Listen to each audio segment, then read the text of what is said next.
The surgical anteroom was already sealed when I noticed the wristband. Charlotte's name was handwritten, not printed. That was not protocol. I stopped walking. The anesthetist avoided my eyes. No one spoke. The monitors hummed as if nothing were wrong. I checked the log tablet. No admission time, no surgeon signature. My hand hovered over the intercom.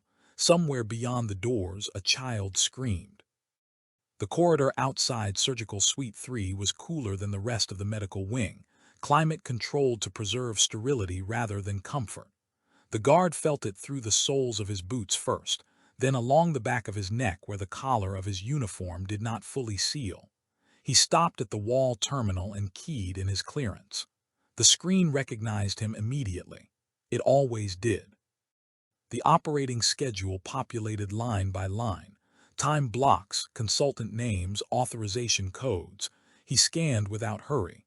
Routine depended on pace. Errors revealed themselves only when not rushed. Charlotte's name appeared halfway down the list. It should not have. Her consultation had been logged for the following week. Non-invasive diagnostics only. He remembered the entry because it had required an exception. Limited exposure, additional security, no sedation. He scrolled back to confirm the date. The original booking was still there, unchanged. Below it, a second entry had been added. Patient Charlotte A. Procedure, corrective exploratory. Status, expedite. Authorization. The authorization field was blank, not delayed, not pending, blank as if the system had never required it. He leaned closer to the screen, reducing glare with his shoulder. The timestamp showed the entry had been added after midnight, well past the daily cutoff when all modifications required dual verification. The system should have rejected it automatically. Instead, it had accepted the change and locked it in. The guard checked the audit trail. His finger hovered for a moment before selecting it as if the system might object to being questioned. It did not. The trail loaded slowly, line by line, then stopped. No user ID. No originating terminal. No override notice. He exhaled once through his nose. The sound was lost beneath the ventilation hum. Behind him, the corridor remained empty. No footsteps. No voices. The medical wing was quiet in the way institutions became quiet when decisions had already been made elsewhere. He tapped his earpiece, opening a low-level channel to the duty desk. Confirming today's surgical roster, he said. His voice was even, unremarkable. Requesting verbal verification for patient Charlotte A. There was a pause, not long but deliberate. That case is approved, the duty officer replied. Expedited this morning. By whom? Another pause, longer this time. Instruction came through internal channels, the officer said, cleared at senior level. The guard closed the audit trail and returned to the main screen. The blank authorization field seemed brighter now, as if the absence itself were asserting authority. Senior level isn't a name, he said. A faint sound came over the channel, perhaps a hand covering a microphone. You don't need the name, the officer said carefully. The clearance stands. The guard did not respond. He logged the time and ended the call. He stepped away from the terminal and looked toward the sealed doors of Suite 3. The indicator light above them glowed amber. Pre-op phase. No incision yet. There was still time, but not much. A nurse passed at the far end of the corridor, pushing an empty trolley. She did not look at him. No one did. He moved to the secondary terminal mounted near the scrub sink and accessed the consultant registry. The lead surgeon assigned to the case appeared with full credentials, but the profile photo failed to load. The guard refreshed it once. Then again. The placeholder remained. He noted it without comment and checked the consult approvals. The pediatric specialist listed had signed off, but the timestamp was identical to the surgical entry, down to the second. That was not how independent reviews occurred. From behind the sealed doors came a muffled sound, metal against metal, instruments being arranged, methodical, unhurried. The guard straightened his jacket and adjusted the clasp at his wrist, a habitual motion that steadied his breathing. He did not move toward the doors yet. He needed one more confirmation, something small but definitive. He opened the patient movement log. Charlotte's transfer time was missing. Not delayed, not redacted. Missing. His hand rested against the wall beside the intercom panel. He did not press it. Not yet. The amber light above the doors shifted, blinking once as the system prepared to advance to the next phase. The amber light steadied. Pre-op was nearly complete. The guard pressed the intercom once briefly, enough to announce presence without interrupting procedure. A soft tone sounded, then cut. No voice answer. Read, that too was irregular. Surgical staff usually acknowledged security checks, even perfunctorily. He shifted position so the camera above the doors could see his face clearly. Cameras change behavior. People forgot that. At the wall terminal, he opened the patient movement log again, narrowing the time window. The gap remained. No transfer recorded from the pediatric wing to surgery. No escort ID. No wheelchair serial. The system behaved as if Charlotte had materialized inside the suite without passing through space. He keyed a secondary query, one reserved for custodial oversight rather than medical review. It required more credentials. The screen paused, then granted access. Transport override active. The override authority was listed as private office liaison. No department code, no individual name. That designation existed, but it was rarely used and never for children. Its purpose was administrative convenience, not clinical urgency. It moved paperwork, not people. The guard felt the pressure arrive then, not as fear but as narrowing options. The corridor seemed shorter, the doors closer. He could hear his own breathing now, measured and controlled, louder than the ventilation. He turned and walked to the observation window set into the wall adjacent to the suite. The glass was opaque from this side, privacy shielding engaged. He tapped the control panel to request temporary transparency. The request was denied. Denied requests left traces. He logged the denial automatically, noting the time. A second later, the shield disengaged on its own. Inside, the room was bright, white light flattening depth and color. Charlotte lay on the table, small against the draped equipment, her hands visible above the sheet because someone had forgotten to tuck them in. One wrist bore a band. From this distance, he could see it clearly now. Handwritten. A man stood near her head, masked, gloved. He did not match the profile the guard had reviewed. Wrong height, different posture. The anesthetist adjusted a line without looking up. No one noticed the window had cleared.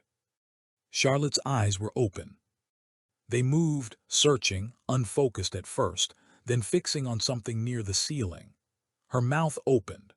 The sound did not carry through the glass, but her throat tightened, and the muscles along her jaw pulled sharply as she tried to speak. The guard stepped back from the window. He returned to the intercom and pressed it again, holding it this time. Pause procedure, he said. Not raised, not urgent, just placed into the room like an object that had always belonged there. Inside, movement stuttered. The man at the head turned slightly. The anesthetist froze with her hand on the syringe. State your authority, a voice replied, filtered and distant. Custodial protection, the guard said, pending verification. That's not necessary, the voice said. We're cleared. Your clearance is incomplete. A beat passed. The instruments lay untouched. The monitors continued their quiet rhythm. We have instructions, the voice said. So do I. The guard lifted his wrist and activated his body recorder. The soft click was barely audible, but it changed the room. People straightened. Hands withdrew from the patient. Charlotte's head turned toward the window again. Her lips moved. This time the sound reached the intercom, thin and strained. He is not a doctor. The words landed without echo. No one spoke after them. The guard placed his palm flat against the intercom panel, grounding himself. He did not look away from the doors as he spoke. "Procedure is suspended," he said. "Step back from the patient." No one moved. He keyed the override himself. The amber light above the doors went dark. Red replaced it, steady and unmistakable. Security had arrived at the threshold. The red light held. Inside Surgical Suite 3, no one moved, but the room had changed. It was not the color or the sound. It was the way attention shifted. Every pair of eyes avoided the patient now. Focus drifted to hands, to trays, to the floor. The guard knew the pattern. Silence was being assembled. He stepped through the doors as they released, the seal breaking with a muted sigh. The temperature dropped another degree inside, sharp and clinical. The smell of antiseptic sat heavy, layered over something faintly metallic. He positioned himself between the operating table and the man at Charlotte's head, close enough that protocol allowed intervention but not aggression. "Step back," he repeated, still calm, still measured. The anesthetist complied first, easing away as if gravity had changed direction. The others followed, slow and careful, each movement calculated to look routine. The man near Charlotte lingered half a second longer than necessary, then removed his gloves and dropped them into a bin without meeting the guard's eyes. Charlotte was breathing too fast. The guard saw it in the shallow rise of her chest, the tension in her fingers. He did not peek to her. He adjusted the privacy screen instead, shielding her view of the room while keeping his body in her line of sight. Presence mattered more than reassurance. A senior administrator entered moments later, scrub jacket still open at the collar, identification badge turned inward. He stopped just inside the door, taking in the scene without surprise. "This is unnecessary," the administrator said quietly. "You've made your point." "I haven't," the guard replied. He kept his gaze forward. "The patient is under custodial protection. Her transfer was unlogged. The authorization is incomplete." "The authorization is sufficient," the administrator said. "You don't have access to the full chain." The guard nodded once, acknowledging the statement without accepting it. He turned slightly, angling his body to block any line back toward Charlotte. "Then document it," he said. "Now." The administrator's jaw tightened. This instruction didn't originate here. "That's the problem." A pause settled. The room waited. Machines continued their indifferent work. "Escalation will have consequences," the administrator said. "Not a threat, a forecast." The guard activated his recorder again, deliberately. "So will proceeding." The administrator exhaled and glanced at the others, then back at the guard. "You're overstepping." "I'm staying in place." A faint sound came from behind the privacy screen, a soft intake of breath, then a small, involuntary whimper. The guard did not turn. He adjusted his stance, widening it just enough to be immovable. Another figure appeared at the doorway, this one in a tailored suit rather than scrubs. No badge, no visible credentials. He did not step inside. "Let's resolve this quietly," the man said. His voice was calm, practiced. "There's no need to create a record." The guard finally looked at him. "Everything is already recorded." The suited man smiled without warmth. "You're protecting process," he said, "not the child." The guard did not answer. He reached down and disengaged the sedation line himself, precise and careful, well within his training. The monitor shifted as Charlotte's breathing steadied slightly. "That action is on you," the administrator said. "So is inaction," the guard replied. From the corridor came the sound of approaching steps, security reinforcement responding to the red status. The suited man's smile faded. "Stand down," he said, softer now. The guard remained where he was. The approaching footsteps resolved into two guards at the threshold, uniforms crisp, expressions neutral. They waited for instruction rather than entering, reading the room the way professionals did, by what was unsaid. The suited man raised a hand slightly, a reflexive gesture of control. "There's been a misunderstanding," he said, directing it toward the newcomers. "We're handling it." The guard did not look back. "Hold position," he said to them. His tone carried authority without volume. They stopped where they were. The administrator shifted his weight. "This is escalating beyond your remit." "It already has," the guard replied. He stepped closer to the table, placing one gloved hand flat on the rail, not possessive, not protective in appearance, simply present. Charlotte's breathing slowed further. Her fingers loosened their grip on the sheet. The suited man's voice dropped. "You're forcing people above you to react." The guard finally turned his head. "Then they should." A chime sounded from the wall terminal, an incoming priority call. The administrator moved toward it instinctively, then hesitated, looking to the suited man. The guard watched the exchange, cataloging it without comment. "Take it," he said. The administrator accepted the call. He listened without speaking for several seconds, his face tightening in increments. When he responded, it was with careful neutrality. "Yes," he said. "I understand. Yes, I'll inform him." He ended the call and looked at the guard. "You're ordered to release the hold." "By whom?" "A beat, the private office." The guard nodded once. "Name?" The administrator did not answer. The guard reached into his jacket and removed a slim, folded document, emergency custodial protocol, rarely invoked, older than most of the people in the room. He placed it on the instrument tray, where it would be visible to every camera.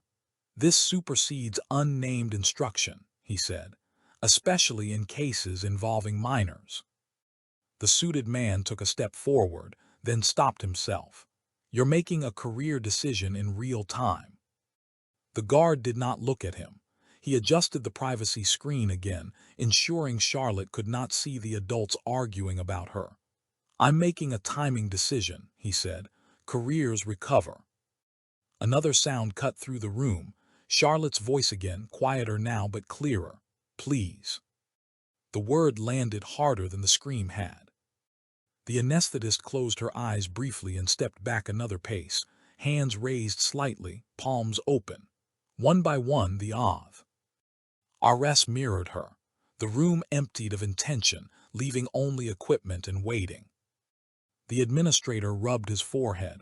"If we stop this," he said, "there will be questions."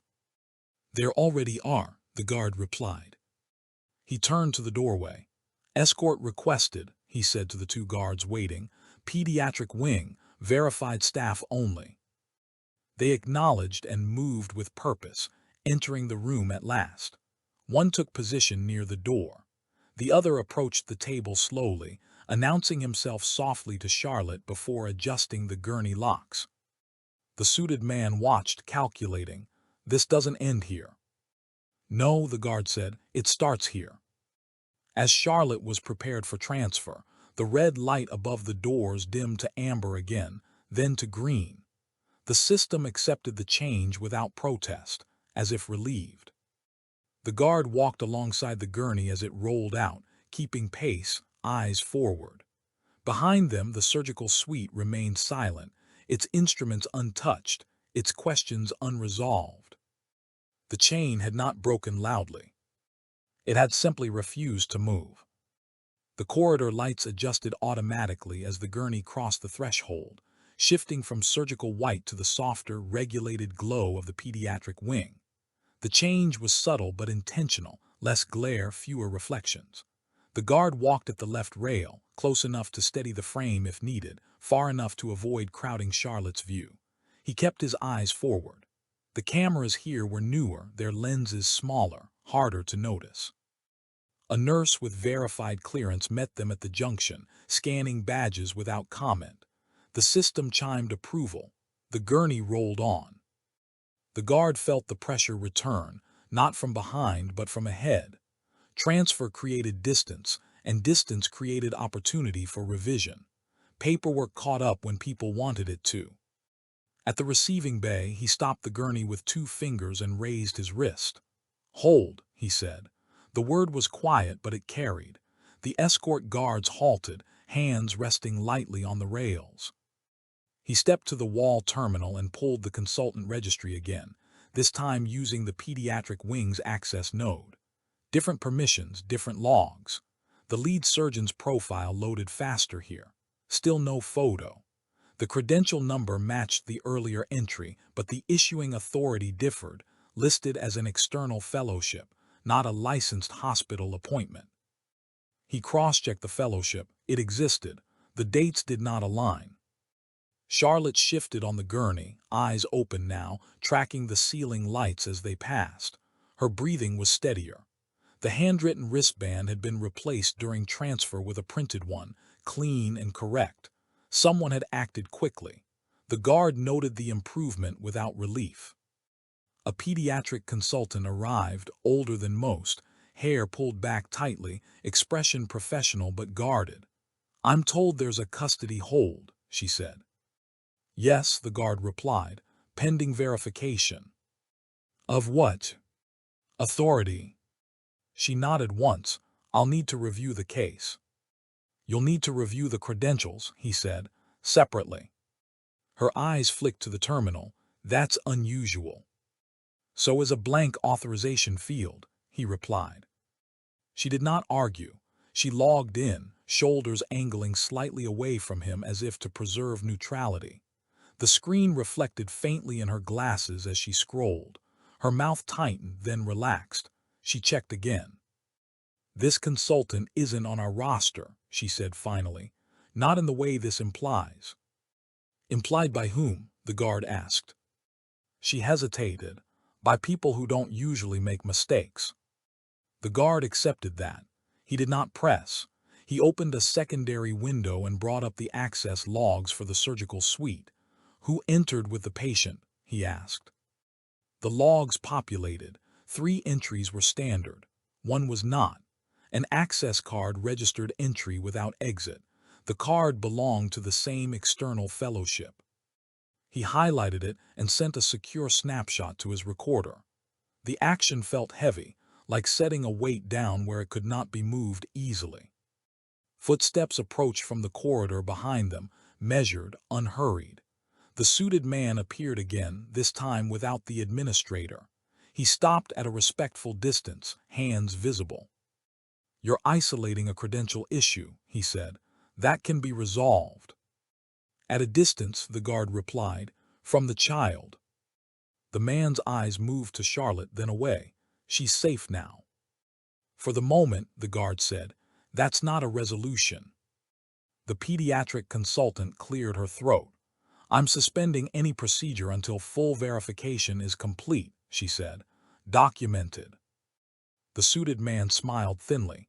"That will delay things."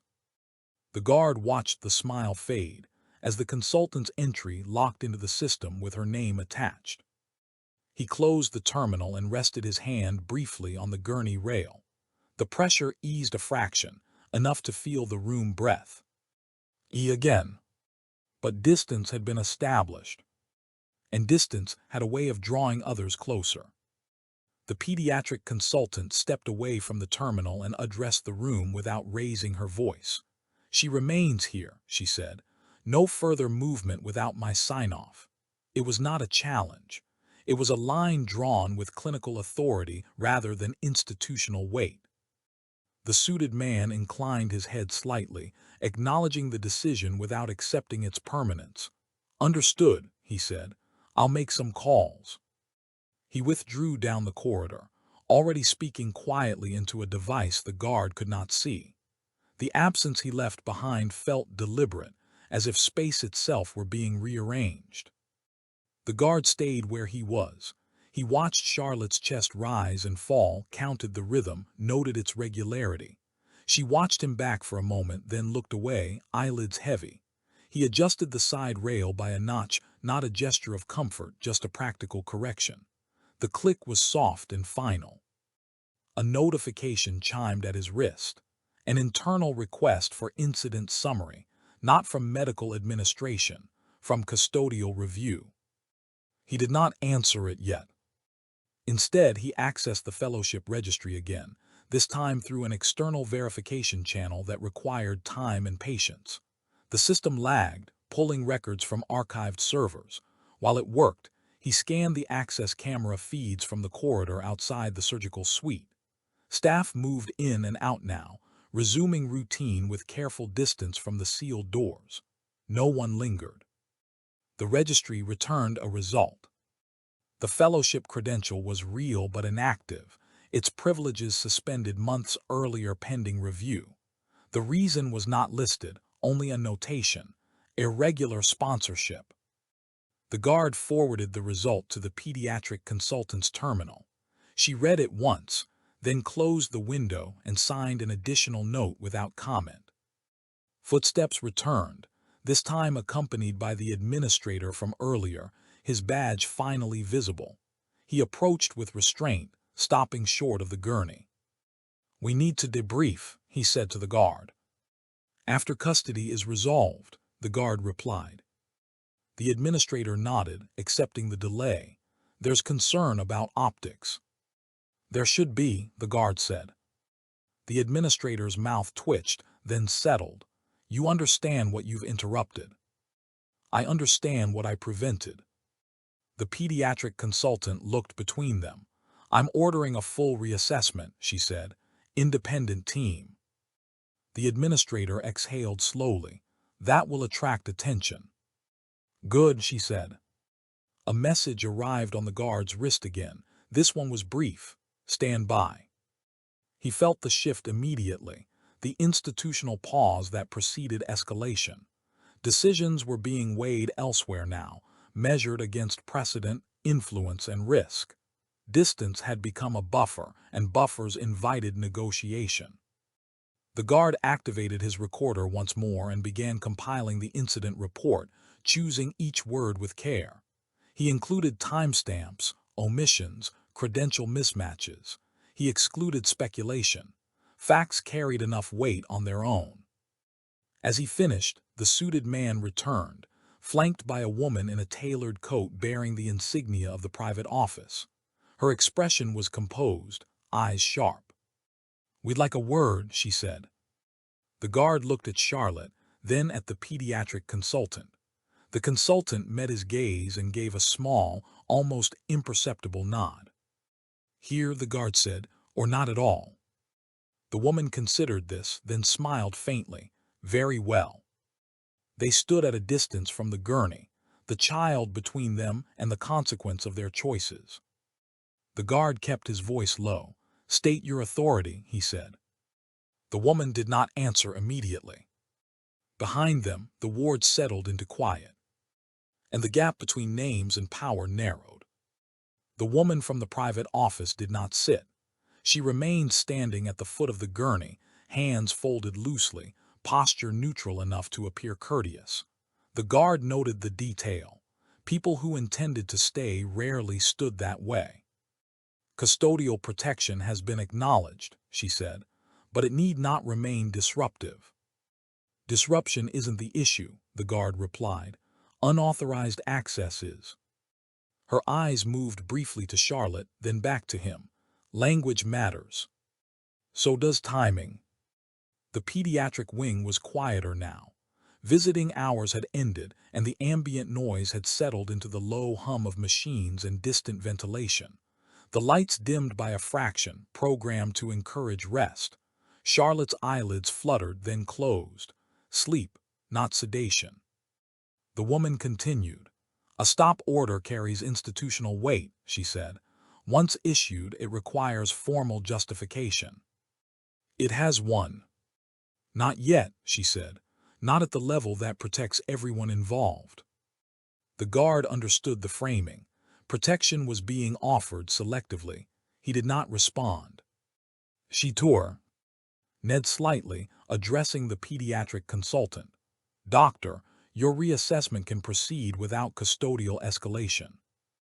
The consultant did not look up from the chart she was reviewing. "It cannot," she said. "The child identified a false clinician." That's a perception, the woman said gently. It's testimony, the consultant replied, from a minor under distress. The woman paused, recalibrating. She looked back to the guard. You're forcing a stop order when a pause would suffice. The guard lifted his wrist and brought up the procedural interface. A pause allows resumption without review, he said. A stop requires reauthorization. And you're empowered to issue that. Yes. He pressed the control deliberately. The system acknowledged with a soft tone, then displayed the status in clear text. Procedure HALTED, custodial review required. The notice propagated across linked terminals, its timestamp fixed and irreversible. The woman's expression tightened, not anger but recognition. You've made this formal. That was always the direction of travel, the guard said. A notification chimed almost immediately, then another. Requests, queries. None addressed him directly. Authority rarely did in writing. The administrator shifted closer, voice lowered. This will trigger oversight. It already has, the guard replied. Charlotte stirred slightly, turning her head toward the sound. The guard adjusted the blanket at her shoulder, careful not to wake her. The action was small, precise, and finished quickly. The woman watched it, then nodded once, as if conceding a point she would not name. You've placed responsibility squarely, she said, on yourself. The guard met her gaze. That's how custody works. Footsteps approached again, heavier this time. A senior security officer appeared at the corridor entrance, insignia marking higher rank, face unreadable. He stopped, assessed the scene, and waited. The woman stepped back half a pace. We'll need a briefing, she said, immediately. You'll get a record, the guard replied. Briefings change, records don't. The senior officer glanced at the status display, then at the guard. Is the child secure? Yes. Any immediate threat? Not while the order holds. The officer nodded, then it holds. The woman's jaw set, but she said nothing. The guard felt the weight settle, not relief but commitment. The stop order was no longer a moment. It was a line that would be tested. And somewhere beyond the ward, pressure was already building to see if it would bend. The senior security officer entered fully now, boots quiet against the polished floor. He positioned himself opposite the guard, creating a corridor of authority that framed the gurney without enclosing it. Rank acknowledged rank without ceremony. I'll need your report, the officer said. You'll have it, the guard replied, unedited. The officer's eyes flicked to the woman from the private office. You're noted as present. She inclined her head. I am. Then you're subject to the same record, the officer said. It was not confrontational. It was procedural. The effect was immediate. She stepped another half-pace back, increasing distance from the child. The administrator checked his wrist terminal, then looked up. Medical leadership is requesting clarification on the halt criteria. The guard answered without looking at him. Unauthorized credential, unlogged transfer, minor testimony indicating misrepresentation. That's sufficient. It will be challenged. Good, the guard said. Challenges leave trails. The pediatric consultant finished her entry and secured it with a biometric confirmation. The system chimed once, louder than before. The stop order now carried dual authority, custodial and clinical. That combination was rare. Reversing it would require time, consensus, and exposure. Charlotte shifted again, eyes opening briefly. The guard adjusted his stance so she could see him clearly without lifting her head. He did not speak. She closed her eyes and slept. A call request finally came through, addressed directly to him. The sender ID read, Private Secretary, Palace Administration. The guard did not accept it immediately. He looked to the senior officer, who gave a slight nod. He accepted the call. State your status, the voice said, controlled, familiar with being obeyed. Child under custodial protection, the guard replied. Procedure halted pending verification. This has created concern. It should have, the guard said. A pause, the voice returned cooler. You are instructed to defer further action. The guard kept his eyes on the gurney. Deferment places the child at risk. That is not your assessment to make. It is my obligation, the guard replied. Silence followed, not disconnection, consideration. When the voice returned, it was measured. You are exceeding informal tolerance. I'm within formal authority. Another pause, then, very well, maintain hold. A review team is being assembled. The line ended. The woman from the private office exhaled quietly, the sound barely audible. You've escalated beyond mediation, she said. Yes. She studied him for a moment, then turned and walked away without another word. The ward settled again. The lights dimmed another fraction as night protocols engaged. A nurse adjusted a monitor. The sound was steady, reassuring in its predictability. The senior officer remained. You'll be asked to justify every minute of this, he said. The guard nodded. I've accounted for them already. The officer's mouth curved slightly, not quite a smile. Good. He left, footsteps receding down the corridor.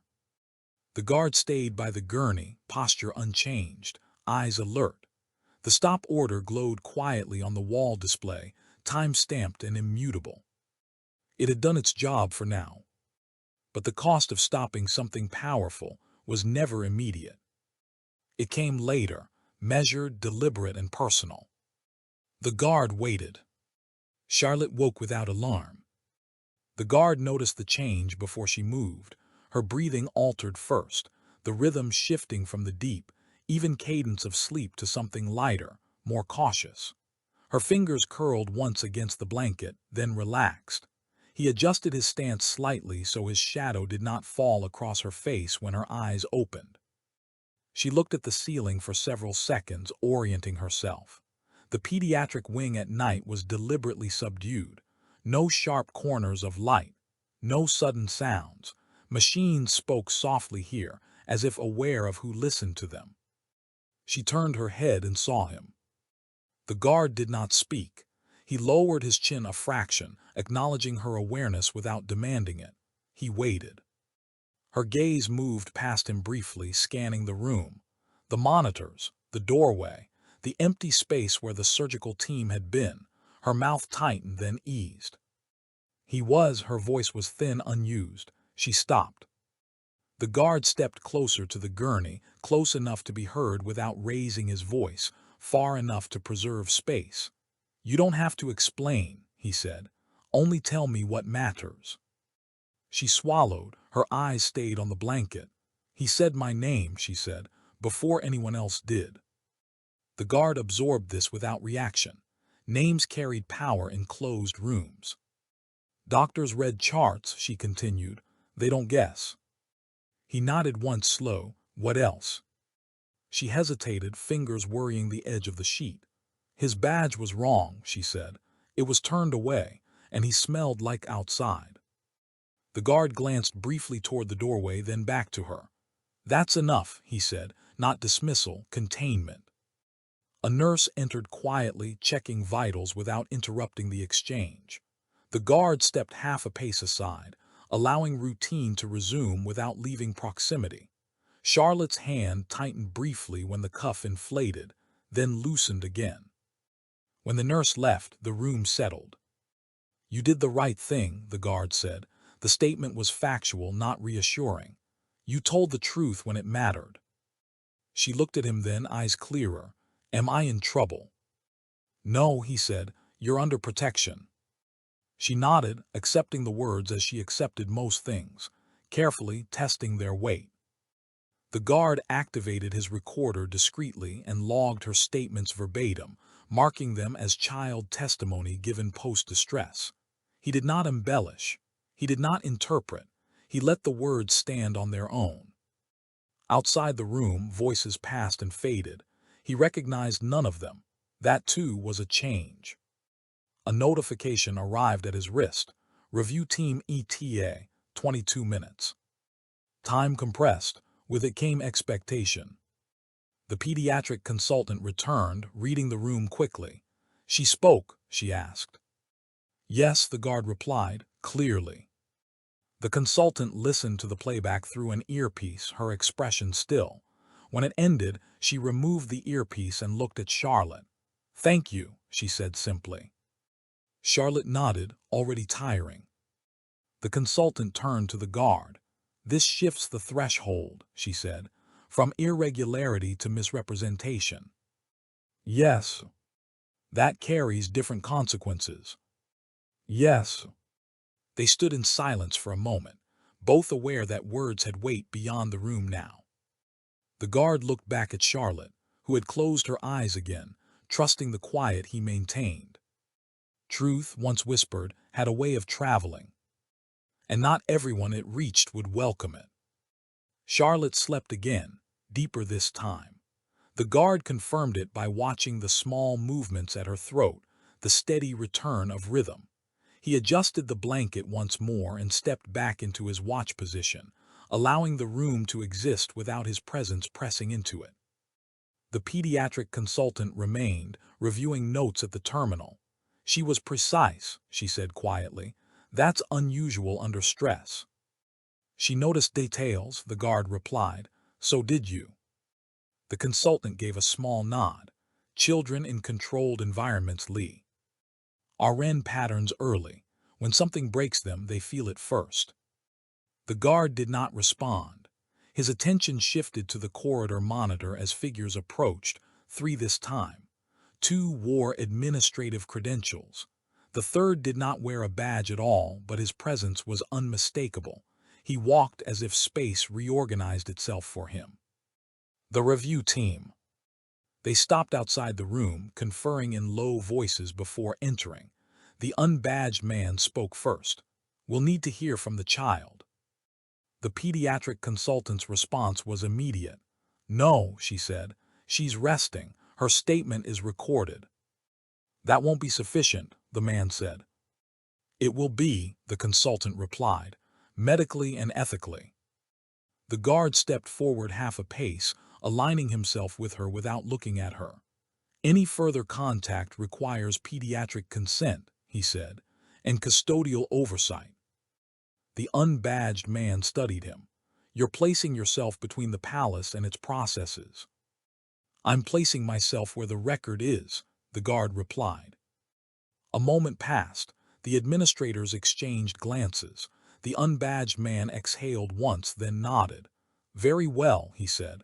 We'll proceed without direct interview. He turned away, signaling the others to follow. The guard watched them retreat down the corridor, their conversation resuming as soon as distance allowed. He logged the interaction automatically. Another notification arrived. This one internal flagged high sensitivity. Credential revocation initiated. The guard forwarded it to the pediatric consultant. She read it, then closed her eyes briefly, as if acknowledging a door that had just shut somewhere else. That will surface questions, she said. Yes, the guard replied. And pressure. Yes. The ward settled into night again, but the quiet felt different now, charged, waiting. The guard checked his watch. The stop order remained active. The child remained protected. For the moment, that was enough.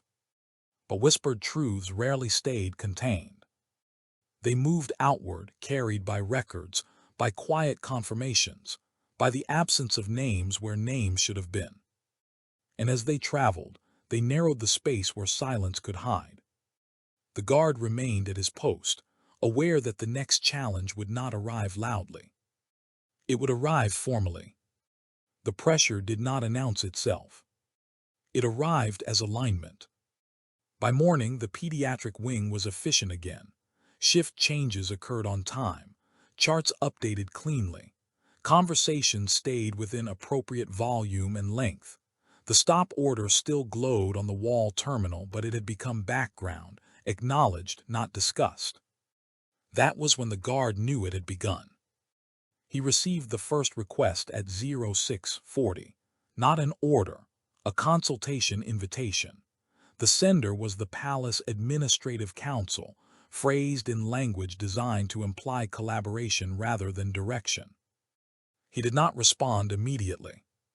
Charlotte remained asleep, monitored by a night nurse who had stayed beyond her shift without being asked. The guard logged that, too. Voluntary extensions mattered. They showed where quiet loyalties fell. At 0705, a second request arrived. This one carried a priority marker and a different tone, concern for continuity, for institutional cohesion. Still no direct instruction.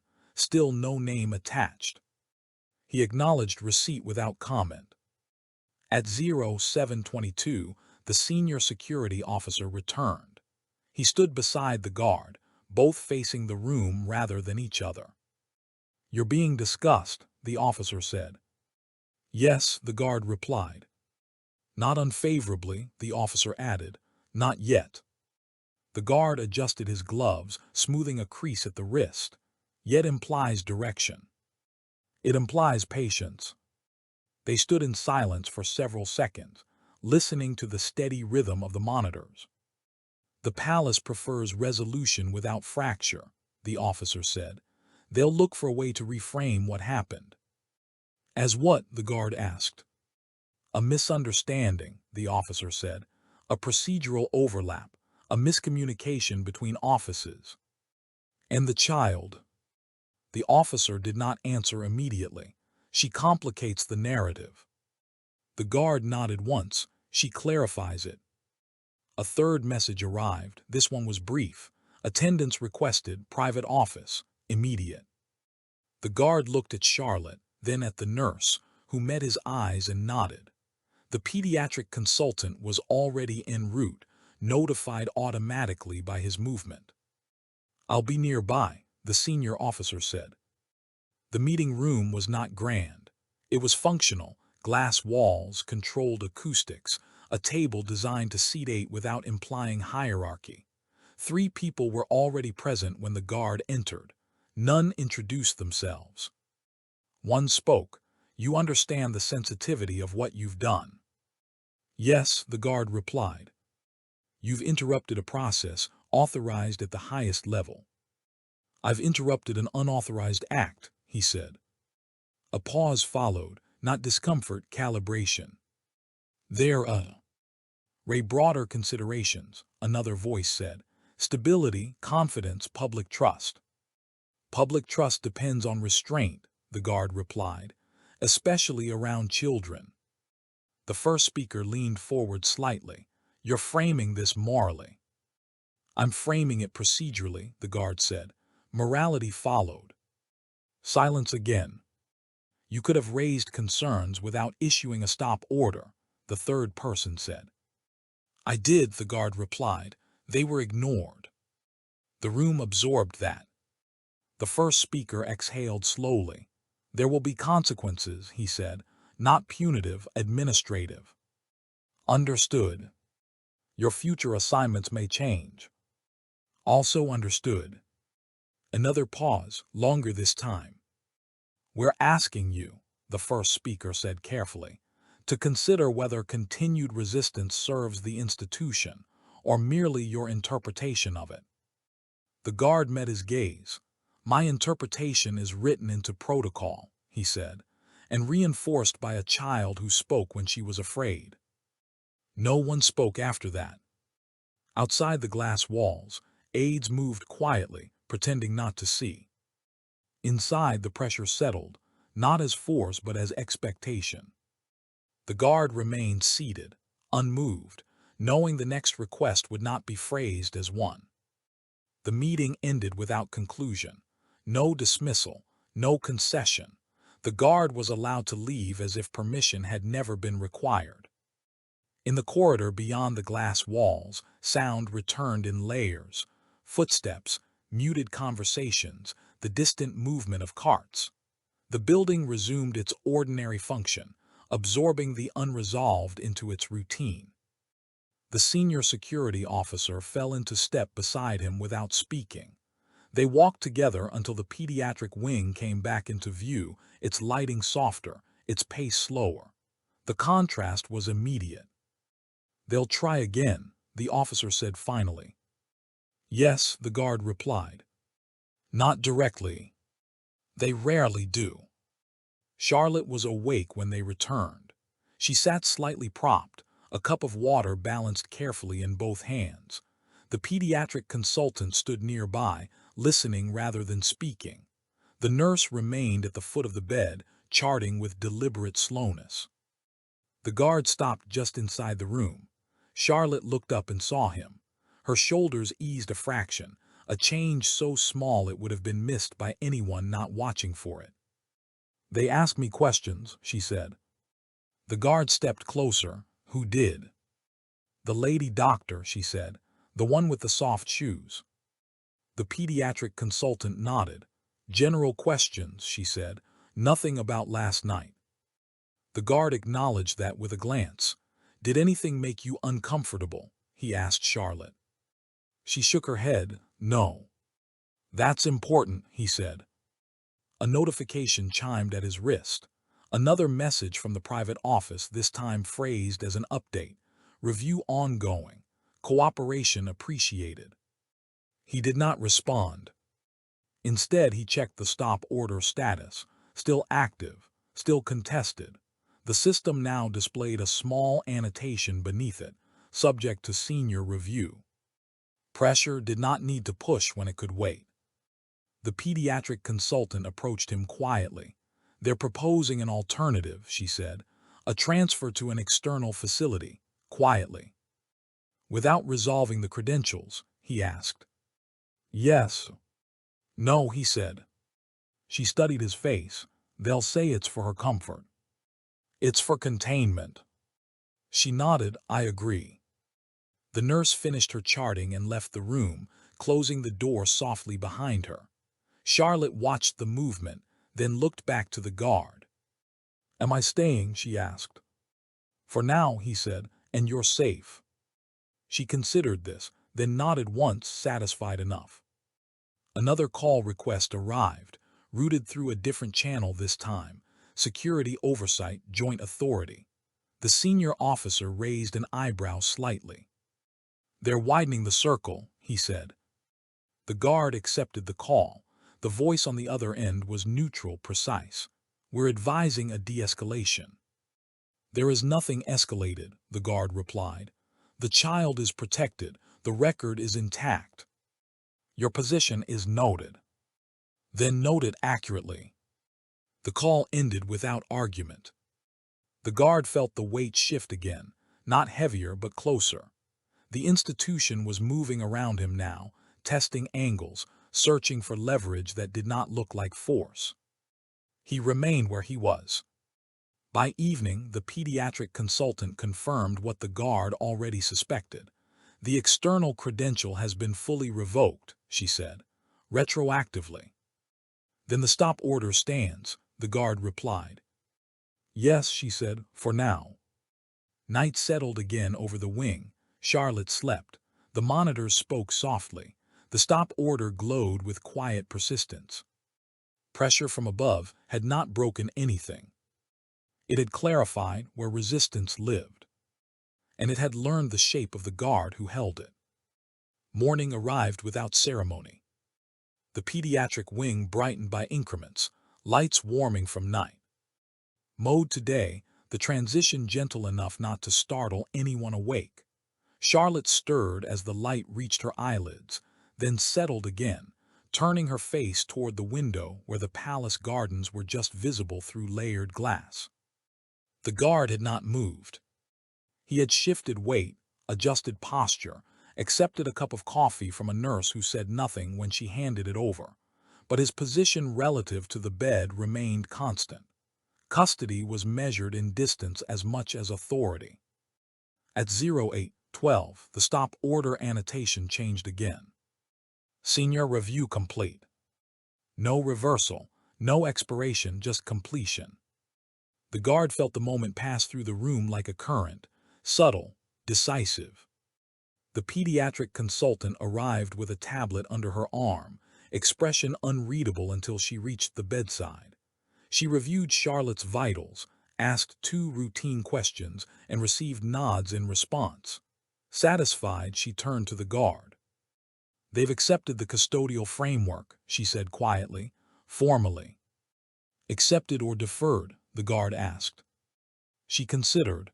"Deferred indefinitely." "That's acceptance," he said. A transport request appeared on his wrist terminal, flagged green instead of amber. "Transfer authorized to Pediatric Recovery, Wing A, verified staff only." This time the authorization field was complete. Names, departments, timestamps. The system had overcorrected, layering verification upon verification.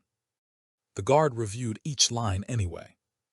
Charlotte watched him as he did, her gaze steady now, curious rather than afraid. "Are we going somewhere?" she asked. "Yes," he said, "somewhere quieter." She nodded, absorbing the information.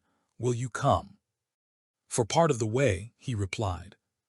That seemed to satisfy her. The escort team arrived, different guards, different posture, respectful, careful. They waited for his signal rather than assuming it. He gave it. As the gurney moved, the pediatric wing receded behind them, its tension dissolving into routine. The recovery corridor was longer, wider, designed for visibility rather than control. Sunlight filtered in through high windows, diffused and pale. Halfway down the corridor, the guard felt it again, the presence of observation, not pursuit, assessment. A man stood near the junction ahead, reading a tablet, attire unremarkable. He did not look up as they passed, but the guard felt the weight of the glance that followed after. Custody did not end with transfer. It transformed. At the doors to Recovery Wing A, the guard slowed, then stopped. He checked the access panel himself, verified, logged, recorded. He stepped aside as Charlotte was wheeled through, then paused at the threshold. She turned her head to look back at him. "Thank you," she said. The words were simple, unpracticed. He nodded once. "Rest," he said. The doors closed softly between them. The guard stood there for a moment longer than required, listening to the corridor settle around him. The stop order still existed, but it no longer defined the space. Care had resumed its proper shape.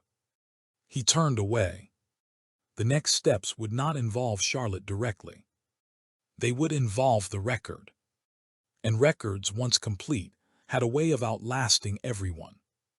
The guard did not return to the pediatric wing. He moved instead toward the administrative spine of the complex, where corridors widened and the air lost its medicinal sharpness. Offices clustered there, glass, wood, soundproofing, places where decisions were framed as summaries. At 0903, he entered the records suite. It was quiet in the way archives always were, climate-controlled and indifferent to urgency. A clerk looked up, recognized his clearance, and nodded without comment. The guard took a terminal at the far end, one positioned beneath a camera that could not be disabled. He began the final report. Not the incident summary. That had already been filed, reviewed, copied. This was the custodial closeout, sequence, custody chain, deviations, outcomes. He wrote in precise language stripped of inference. He listed omissions where omissions had occurred. He cited protocols by number rather than name. He attached recordings, logs, credential revocations, timestamps. He did not mention pressure. Pressure left marks elsewhere. Halfway through, a message arrived, acknowledgement requested from Palace administration. He ignored it and continued. The system did not object. Systems rarely did when procedures were followed exactly. When he finished, he reviewed the document once, then again, scanning for anything that could be misread. There was nothing extraneous. There was nothing missing. He affixed his biometric confirmation and released it to the archive. The system responded with a quiet tone and a line of text. Custodial action closed. Closed did not mean finished. It meant fixed. He stood and left the terminal, returning the chair to its precise alignment beneath the desk. The clerk glanced up again, eyes flicking briefly to the confirmation end. I cater on the wall, then back down. No questions. In the corridor outside, the senior security officer waited. "It's done?" the officer asked. "Yes," the guard replied. The officer studied his face. "You'll be reassigned." "Yes." "Not punitively." "Still reassigned." The officer nodded. "They'll say it's routine." "It is," the guard said. "Now." They walked together for a short distance, then separated without ceremony. By midday, the palace returned to its measured rhythm. Tour resumed. Meetings began and ended on time. The medical wing absorbed the incident into its quiet layers, each department adjusting procedures slightly, carefully, as if no one wanted to admit why. The guard received one final message before his channel went silent: "Child stable. Recovery ongoing." He acknowledged it and closed the channel. Later, as he exited through a side corridor he rarely used, he passed a window overlooking the gardens. Children from the private school crossed the lawn in pairs, escorted, their laughter muted by the glass. One paused to tie a shoe. An attendant waited without hurrying. The guard stopped only long enough to register the scene. Custody, he knew, was not constant presence. It was the assurance that when something broke pattern, someone noticed, someone paused, someone acted and recorded why. He adjusted his jacket and continued on, already assigned elsewhere, already replaced at the door he had held. Behind him, care continued. And somewhere in the system, a blank field remained blank no longer.